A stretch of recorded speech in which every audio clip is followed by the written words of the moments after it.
we're going to start here. I mean, I know we got a lot of Bama fans in here, but we're going to start with Daryl Duke Johnson, who is one of the top linebackers in the country, as high as number 3 overall in the class of 2025. He's rated as a number 28 overall player as well in the class according to 247 Sports Composite. Had a really great season this past year. Before we talk about Bama, he had 103 tackles, which was his career high. He really has great urgency. He can play at a sideline to sideline. He's good at attacking ball carries. He's very aggressive. He's really a true thumper that doesn't care about throwing his body around. And he's showing a repeated ability to kind of dislodge the football, make big hits, turn them into turnovers. That's what you want to see at your linebacker position. Sideline to sideline, come downhill, make big plays, make splash plays, get the ball back to your offense. He checks all those boxes, and he's a very, very violent nature when he's on the football field and plays at full speed almost pretty much every play. So I think it's important for Bama. And the reason I do is because I think a lot of people were nervous of what Bama was going to be after Nick Saban was over, right? And the job that he's been doing, Kalen DeBoer has been doing in landing these athletes, is great. You know, when we look at it and you look at on 3 recruits and you look at what he's been able to do. Number 2 athlete / linebacker in Daryl Johnson, 4-star player. Number 4 athlete in Derek Smith, coming out, 4-star player. Number 10 defensive lineman Antonio Coleman, 4-star player. Number 14 athlete Zymir Smith, 4-star player. So there was some rumblings when he first got there, right?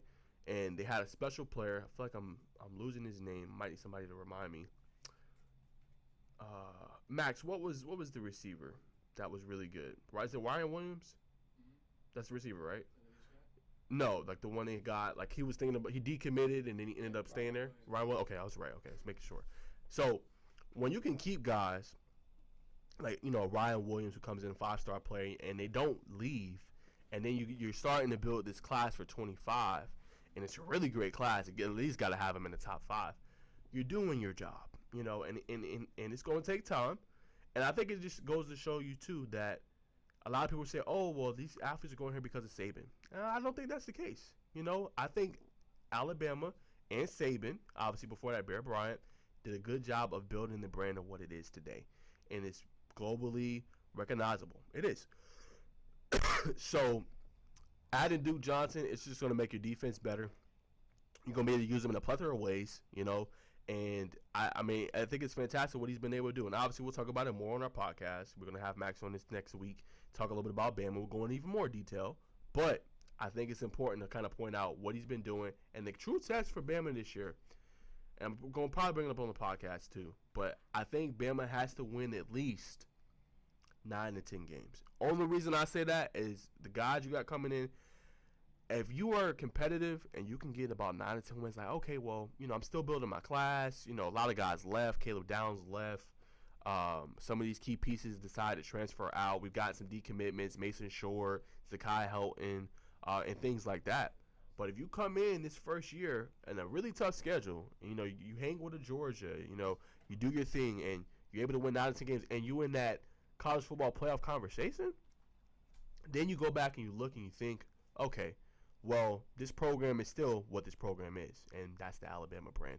So if he can get it to that point, and again, it doesn't have to be, I don't even think it has to be a national championship.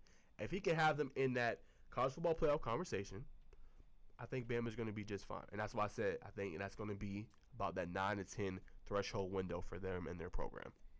And I think they'll be good. And he's been knocking it out the box. Another big-time recruit decided to stay, and they like what they have to offer. So shout out to Kalen DeBoer on what he's been doing. It's going to take some time. And obviously, guys, he's not Nick Saban. Okay, we know that. But, again, he just took his team to a national championship. Okay, they lost, yeah, but they still went.